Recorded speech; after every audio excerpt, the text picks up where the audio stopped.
Recording studio Saharsa.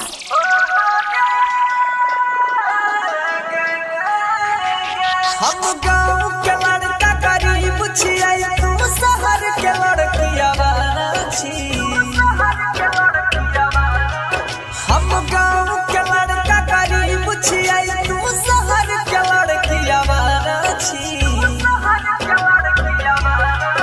आई पैसा वाला मिल गेला के कदर भूल गेले प्यार के।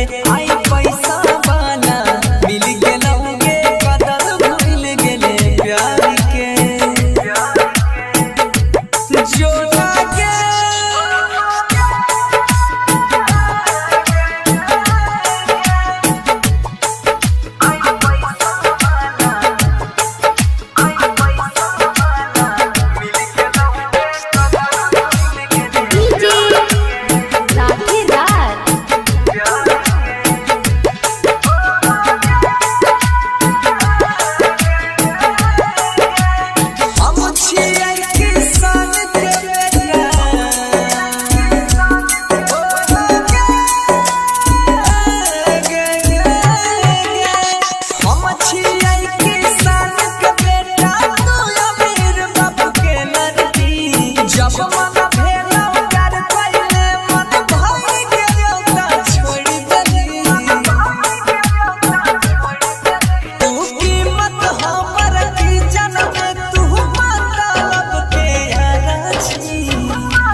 Radhika recording studio